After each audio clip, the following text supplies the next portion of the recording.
Bom, pessoal, vamos para mais uma aula de Química.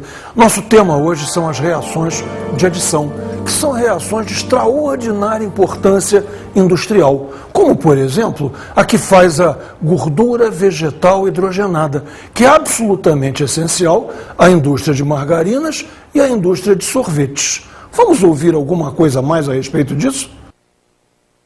A principal diferença entre um óleo e uma gordura é o seu estado físico. Em temperatura ambiente, um óleo é líquido, enquanto que uma gordura é um sólido. Quimicamente, o que diferencia um óleo de uma gordura é a presença de uma ou mais ligações duplas na estrutura do óleo, que é, então, um composto insaturado. Já a gordura é composto saturado. Logo, se um óleo for hidrogenado, ele se transforma numa gordura. Observe que a natureza fez o óleo de soja. A indústria química transforma este óleo em uma gordura, conhecida como gordura vegetal hidrogenada, usada na produção de margarinas, alimentos industrializados e sorvetes.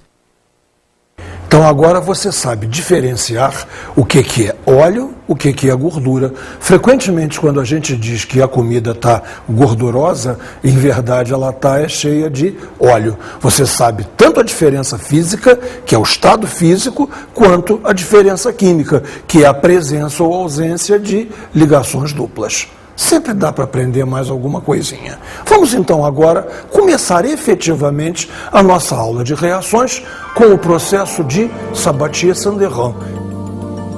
É a hidrogenação termocatalítica de alcenos e alcinos. Você reparou ali no termo termocatalítica? Você precisa de termo, ou seja, você precisa de temperatura e precisa também de um catalisador. A temperatura não é nada de excepcional, não. 100 graus, 150, tá ok. Catalisadores vão ser metais. Usam-se fundamentalmente 3 metais: o níquel, a platina e o paládio. Como você já deve ter desconfiado, o melhor é o mais caro deles. O melhor é a platina. Bem, vamos ver agora detalhadamente as reações do processo de Sabatier-Sanderhan. Começamos pela hidrogenação de alcenos. Observe o esquema, que é extraordinariamente simples. Olhei para aqui, vi a dupla ligação, identifiquei um alceno. Eu vou hidrogenar. Ou seja, o que consiste em hidrogenar? Estourar essa ligação dupla, abrir 2 vagas e nessas 2 vagas entrarem 2 hidrogênios. Esse alceno deixou de ser um alceno. O que eu tenho agora é um alcano. Repare uma coisa importante. O que esse método faz, afinal? Ele transforma compostos insaturados em compostos saturados, ou, pelo menos, um composto insaturado num composto menos insaturado do que o original. Que é exatamente o que vamos fazer agora no caso dos alcinos. No caso dos alcinos, a hidrogenação pode ser total ou parcial. Hidrogenação parcial de alcinos. O que eu quero dizer com parcial? Eu vou transformar essa ligação tripla em uma ligação dupla. Como isso é possível? Repare, você lembra que uma ligação tripla é uma sigma e 2 π. Pois bem, uma dessas π vai abrir. Imagine, abriu uma π, livre aqui, livre aqui. Nessas 2 livres vão entrar os 2 hidrogênios. Mas o que sobrou aqui? Era uma sigma e 2 π. Agora é uma sigma e uma π, ou seja, uma ligação dupla. Você percebeu o que aconteceu? Nós transformamos um alcino num alceno. Um composto insaturado não chegou a saturado, mas está menos insaturado do que era antes. Para que ele fique completamente saturado, é necessário fazer a hidrogenação total de alcinos. Repare, um alcino vai ser transformado em um alcano. Para isso, eu tenho que pegar as 2 π e fazer as 2 π abrirem. Ou seja, uma π abriu, abre 2 vagas. A outra π abriu, abre mais 2 vagas. Entra um hidrogênio, 2, 3, 4. Simbolicamente, 2 de H2. Eu quero te lembrar de uma coisa. Olhando assim na tela, dá a impressão que essa reação é muito fácil. E é muito fácil de entender, de fazer não é tão fácil. Repare, eu precisava descobrir em que temperatura a coisa funciona e descobrir qual é o catalisador que realmente torna essa reação operacional. Esse é o mérito dos dois franceses, o Sabatier e o Sandéran, que levaram um prêmio Nobel por causa disso. Vamos ver agora a redução de aldeídos e cetonas. Numa redução de um aldeído, eu vou ter que hidrogenar a ligação C-O. Eu vou ter que hidrogenar a carbonila. Mesmo esquema, aqui tem uma sigma e uma pi. Essa pi vai arrebentar, vai abrir duas livres. Uma no oxigênio, uma no carbono. Entra um hidrogênio no oxigênio, entra um hidrogênio no carbono. Está aqui, um hidrogênio no oxigênio e um hidrogênio no carbono. O que nós obtivemos? Eu tenho certeza que você já viu. Obtivemos um álcool, claro, mas mais ainda, presta atenção que essa é uma dica muito importante. C-O, a carbonila está na extremidade da cadeia, porque aqui é um hidrogênio. Então a cadeia termina aqui. Ou se você preferir, começa aqui. De uma certa maneira, começa, porque esse é o carbono de número 1. Logo, a hidroxila vai ficar no carbono de número 1. Consequentemente, eu sempre vou obter um álcool primário. Já na redução de cetonas, a coisa é diferente. Observe. Na redução de cetonas, o C-O está no meio da cadeia. O esquema é o mesmo. Estoura a ligação π, abre uma livre, entra um hidrogênio. Mas agora observe. Eu tenho a certeza de que este carbono não é o número 1, porque a cadeia continua para cá e continua para cá também. Se esse carbono não é o número 1, esse carbono, você reparou? Ele é um carbono secundário. Ele está ligado a dois radicais carbonados. Ou seja, vamos resumir essa história? Se eu hidrogenar um aldeído, eu vou obter um álcool, mas um álcool primário. Se eu hidrogenar uma cetona, eu também obtenho um álcool, mas um álcool secundário. Tá ok? Se ligou no detalhe? Vamos ver agora a redução de uma nitrila. Na verdade, nas nitrilas, você tem uma ligação tripla, a ligação C-tripla-N. Se eu hidrogenar, entra um hidrogênio no carbono e um hidrogênio no nitrogênio.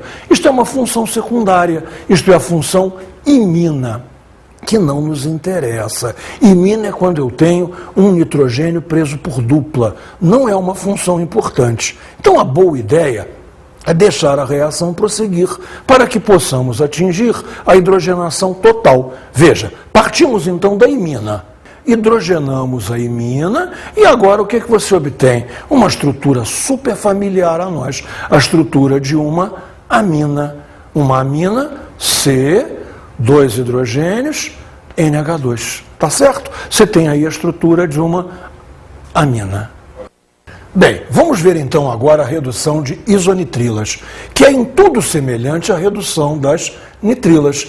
Na isonitrila, a diferença é que você, em vez de ter CN, você tem NC.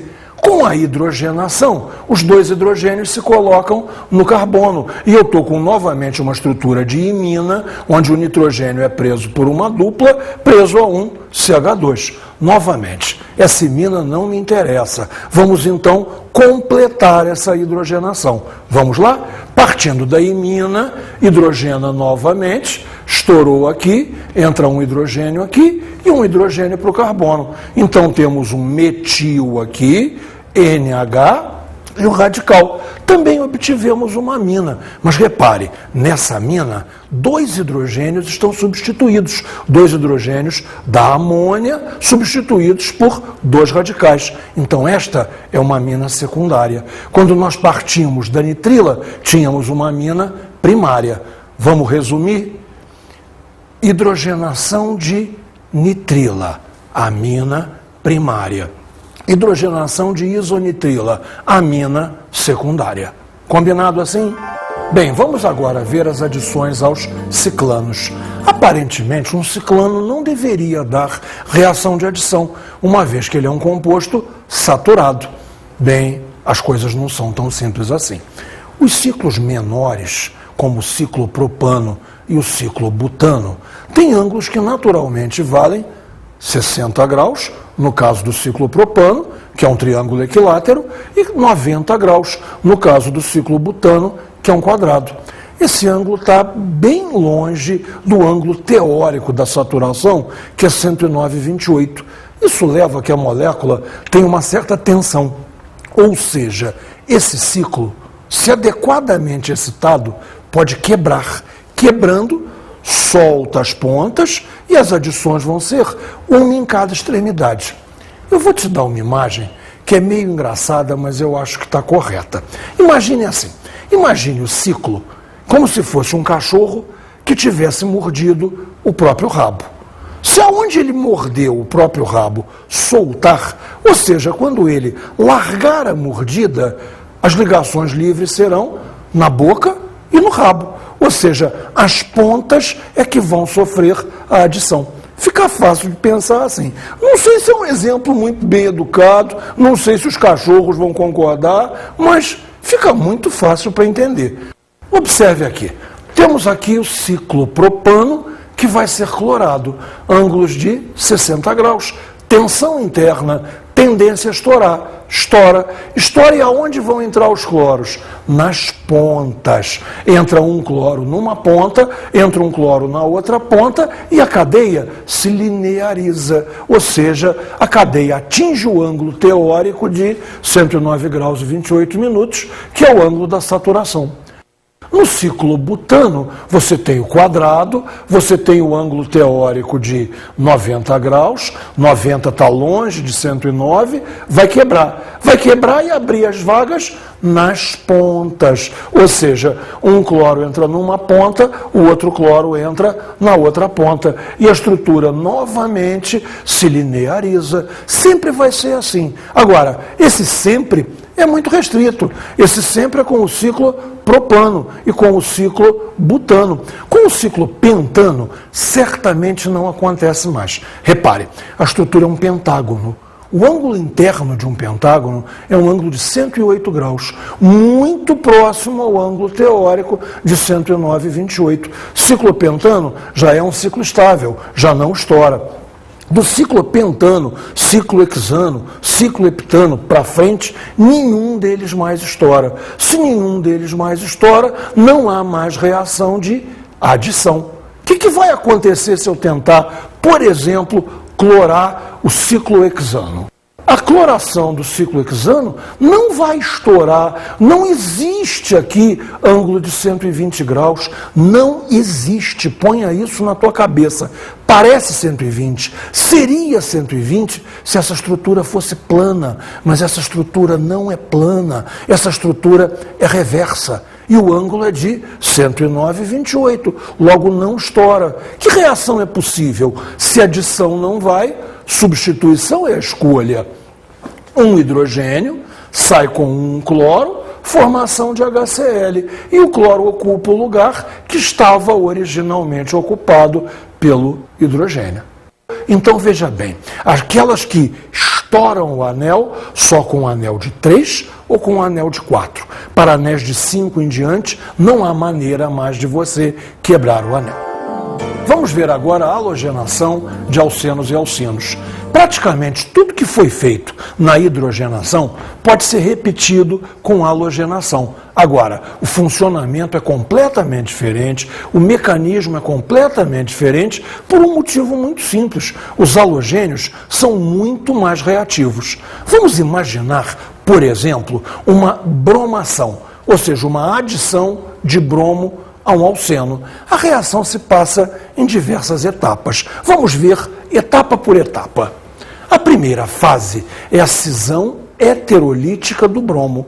O que é cisão heterolítica? Hetero, diferente. Lítica vem de lise, que é quebra, cisão. Quer dizer que quebra diferente. Então a molécula de bromo, que é neutra, evidentemente, quebra em 2 pedaços, vamos dizer assim, assimétricos. Um pedaço positivo e um pedaço negativo. Br+, Br-. Br2 separem Br+ e Br-. Bom, Entre BR mais e BR menos, quem é o estável, quem é o instável? Muito fácil de saber. BR mais, bromo é um halogênio, tinha 7 elétrons, perdeu 1, está com 6. BR menos, ganhou 1 elétron, tinha 7, está com 8. Me conta a verdade, você ainda lembra? Todo mundo quer ser estável, todo mundo quer atingir octeto, todo mundo quer ter 8 elétrons no último nível. O BR- já tem, o BR+, não. Então, instável é BR+, instável é o cátion. É esse cátion que vai atacar a molécula do alceno, em busca dos 2 elétrons da ligação π. Segunda fase, então, é um ataque eletrófilo, o ataque que vai buscar elétrons, os elétrons da ligação π. Esses são os elétrons-alvo. Aqui não é uma sigma e uma π, então aqui eu tenho uma ligação π, que é o alvo do ataque do BR+. BR+, que está com 6 elétrons, está desesperado por arranjar 2 elétrons, que é exatamente o que eu tenho aqui. Consequentemente, o BR+, faz a entrada, faz a ligação, se prendeu, a vida dele está resolvida e ele transferiu o problema. Quem tem problema agora é o carbono, que tinha uma ligação aqui e não tem mais. Esse carbono, então, está positivo. Se ele está positivo, está precisando repor os elétrons que ele perdeu. Você conhece alguém aí nessa reação que tenha 2 elétrons para fazer um acordo com esse C+? Claro, está lá esperando o BR-. BR- já está estável. O que vier, está bom. Simplesmente ele vai encaixar ali e fechar as ligações, fechar a tetravalência do carbono.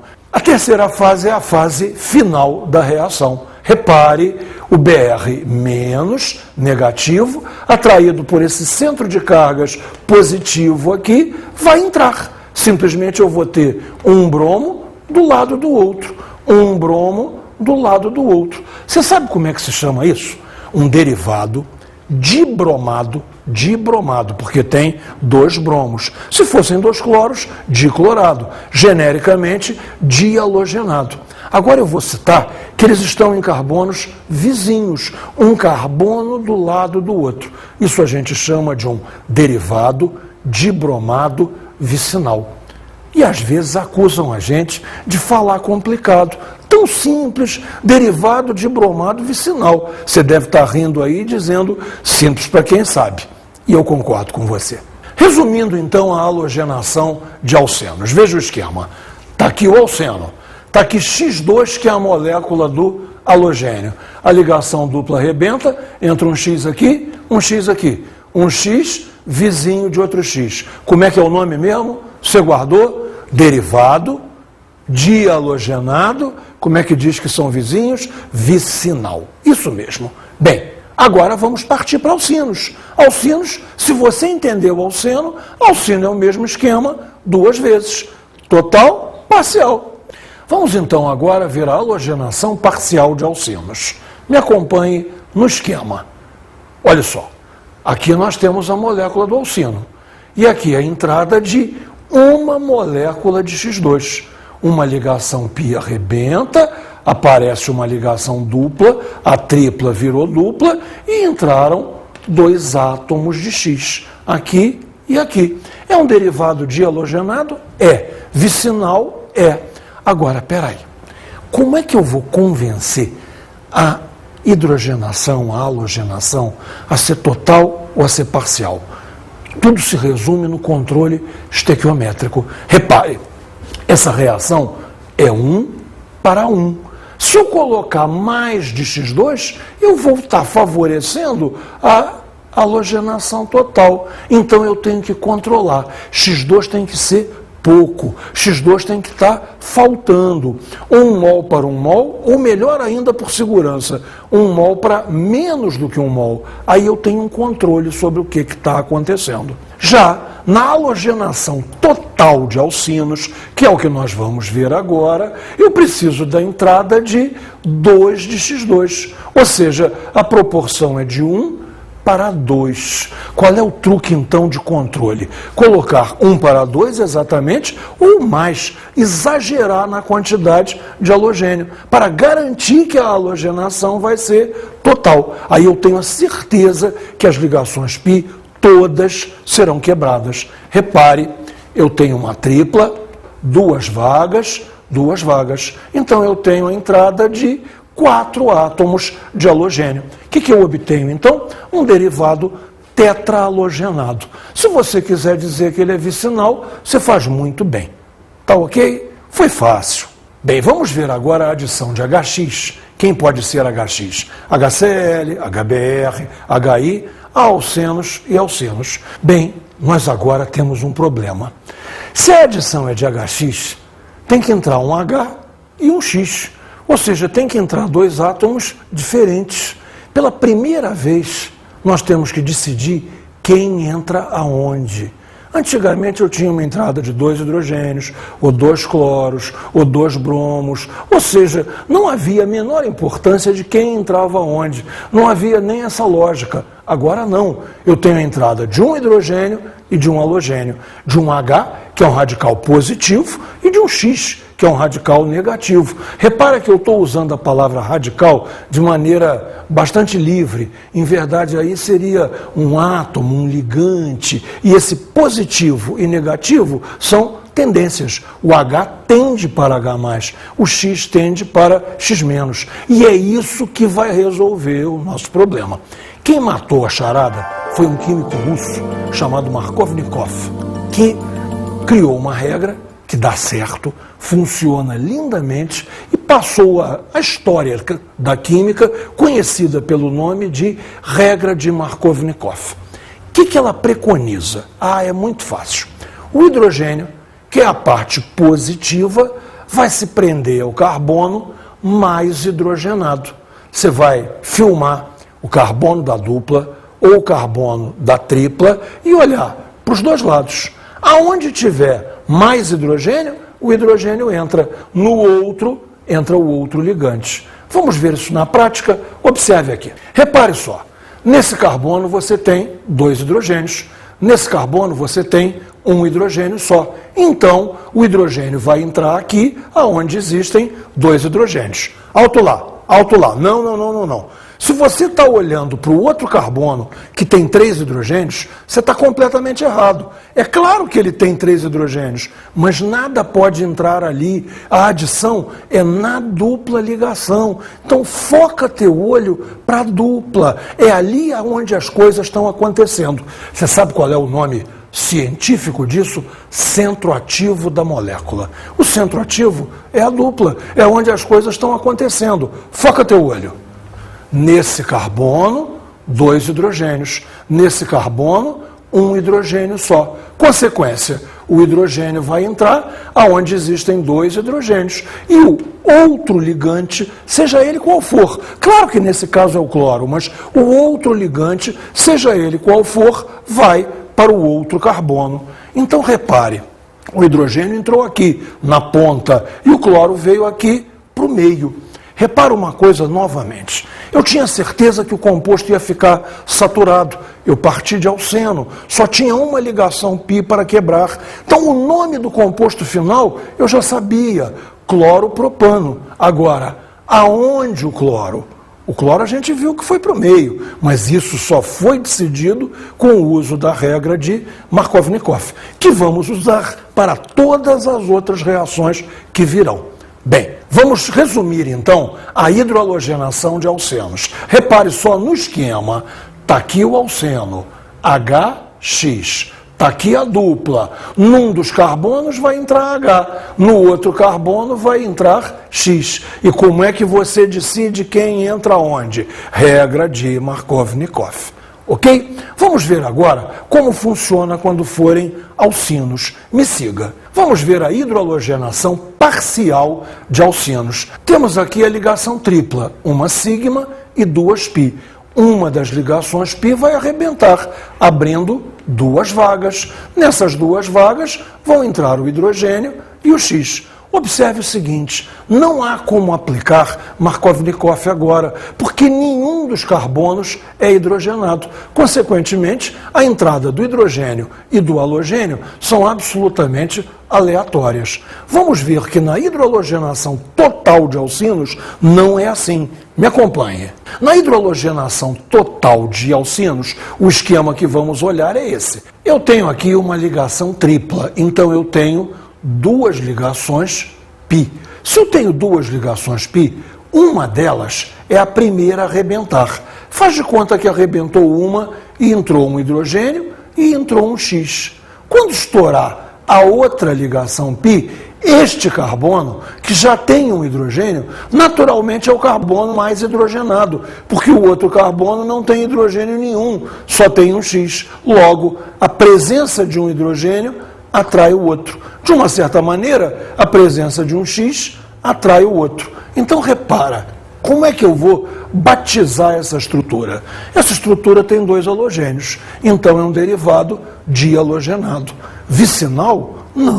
Não estão em carbonos vizinhos os dois halogênios, estão no mesmo carbono. Chamamos a isso de um derivado dihalogenado geminado. Geminou. Ficaram gêmeos os dois halogênios no mesmo carbono. Você entendeu a diferença de posicionamento? Vamos agora à hidratação de alcenos, que é um processo bastante importante, bastante interessante. O esquema que vamos seguir é esse. Está aqui o alceno, estoura a ligação dupla, estoura π, abre uma vaga, abre outra vaga. Vai entrar um hidrogênio e uma hidroxila. Vai entrar um hidrogênio e uma hidroxila. O que eu criei? Um álcool. Visto assim, na tela, no livro, num quadro negro de aula, dá a impressão que isso aí é muito fácil, né? Não é tão simples assim, não. Se eu usar água pura, eu não vou obter absolutamente nada. Para eu poder reagir, essa reação é em meio ácido. Guarda isso. Hidratação de alceno só em meio ácido. Do contrário, não funciona. Com água pura, não funcionaria. E qual é o ácido que se costuma usar? Ácido sulfúrico, H2SO4. Ok? Tem um professor que diz que alceno com água pura dá alceno molhado. Gotinha, o que eu vou fazer? Eu não posso parar de falar em você. Você é importante para a química, você é indispensável, você é inenarrável, você é inexplicável e eu adoro você. Ele não para de falar em mim. A hidratação de alcinos é um pouco diferente, porque, como você não esperaria, ela não se passa em duas etapas, ela se passa em uma única etapa. Entra o hidrogênio, entra a hidroxila e você obtém, na ligação dupla, uma função enol. Enol, você já estudou os enóis, estudou em isomeria, para ser exato em tautomeria. Seria uma boa ideia você revisar esse assunto. Um enol, quando é primário, ele se tautomeriza e se transforma num aldeído. Um enol, quando é secundário, se tautomeriza e se transforma numa cetona. Assim, repare bem, o único, eu falei único, alcino, que se transforma num aldeído é o etino. Etino, hidratado, daria etenol, que se transforma em etanol. Qualquer outro alcino vai gerar uma cetona. Vamos exemplificar com o propino, para você entender bem essa geração de cetona. Observe aqui. Está aqui a estrutura do propino. Nesse carbono tem um hidrogênio. Nesse carbono não tem hidrogênio nenhum. Regra de Markovnikov neles. Entra o hidrogênio aqui e a hidroxila vem para cá. Ou seja, a hidroxila vai ficar no carbono de número 2. Repare só, esse carbono está com 2 hidrogênios, a hidroxila está no carbono de número 2 e aqui não aconteceu nada, aqui é o metil. Isso é um álcool? Não. Isso não é um álcool. Você tem a hidroxila ligada num carbono de dupla ligação. Isso aí é um enol. Essa estrutura é instável e essa estrutura vai sofrer tautomeria. Como? Repare, está aqui o nosso enol, um enol secundário.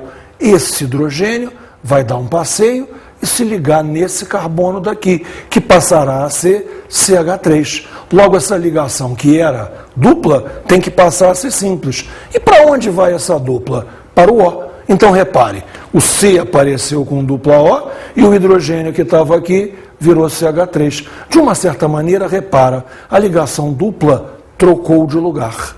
A ligação dupla era na cadeia, veio para a carbonila. E o hidrogênio que estava aqui veio para cá. Ou seja, como a hidroxila está no meio, eu vou fazer um dupla O no meio. Dupla O no meio, cetona. Guarda bem então assim, vou falar de novo, vou falar para você não esquecer. Se eu hidratar o etino, eu vou obter etanal. E esse é o único caso em que vai se formar aldeído. Qualquer outro alcino hidratado vai formar uma cetona. Está compreendido? Está indo esse negócio? Bem, vamos agora ver alguns exercícios para fecharmos a nossa aula. Ao se reagir eteno com hidrogênio, em presença de níquel e temperatura acima de 100 graus, tem-se a formação de um alcano por reação de. Para aí. Faz de conta que essa é uma questão de múltipla escolha. E você, na sua cabeça, já deu a resposta. Alceno dando alcano, reação de adição. Claro, só pode ser reação de adição. Não tenho dúvida. Substituição não é. Eliminação, nem pensar. Só pode ser reação de adição. E aí, você se depara com essa múltipla escolha. Substituição, eliminação, deslocamento, óxido-redução, dupla troca. Meu mundo caiu.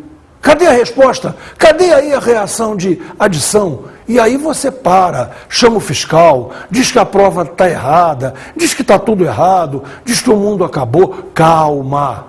Alguma coisa aí deve estar funcionando certo. Bom, vamos por eliminação, não a reação química, claro, mas vamos eliminar as bobagens. Vamos lá? Substituição, claro que não é. Eliminação, claro que não é. Deslocamento. O que é deslocamento? Um hidrogênio desloca o outro, ele expulsa o outro. Não está havendo expulsão nenhuma. Ninguém está deslocando ninguém. Não é. Óxido-redução. Será que está havendo óxido-redução? Claro que está.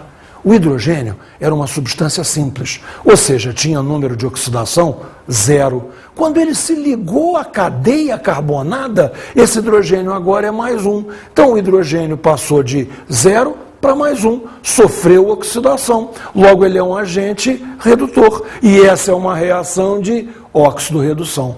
Viu? Não pode se afobar. Tinha a resposta sim, é uma reação de adição, mas que também é uma reação de óxido-redução. Vamos a outro exercício? Qual o produto da reação de um buteno com água em meio ácido? Bom, vamos desenhar essa reação. Um carbono, 2, 3, 4. Dupla ligação entre o 1 e o 2. Está aqui a estrutura do 1-buteno. Reagindo com a água. Repare que o examinador teve o cuidado de dizer em meio ácido, porque se fosse com água apenas, não aconteceria nada. Bom, vai entrar um hidrogênio e vai entrar uma hidroxila. Como é que a gente vai resolver quem entra onde? Nossa velha e boa regra de Markovnikov. Vamos contar hidrogênios? Nesse carbono temos 2 hidrogênios. Nesse carbono temos um hidrogênio só. O hidrogênio entra no carbono mais hidrogenado. Tinha 2, ficaram 3. E a hidroxila? No segundo carbono, está aqui a hidroxila no segundo carbono. Vamos dar nome para esse composto? Nunca é demais. Veja, 4 carbonos, butano. Hidroxila alcoólica, butanol. Mas aonde está essa hidroxila alcoólica? Claro que você contou, no carbono 2. Então essa é a fórmula do 2-butanol. O produto obtido nessa reação é o 2-butanol. Tá ok?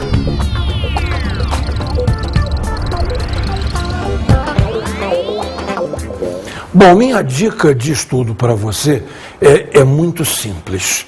Eu quero que você desenhe sempre os reagentes da reação e não desenhe os produtos. Os produtos você vai ter que visualizar, você vai ter que ver a entrada dos átomos. Repita isso exaustivamente. Na hora em que você vir hidrogeninhos andando, clorinhos passeando para lá e para cá, e entrando no lugar certo, seguindo as regras químicas que nós aprendemos, não esquecendo de Markovnikov, aí está no ponto. Aí você está sabendo fazer reação de adição.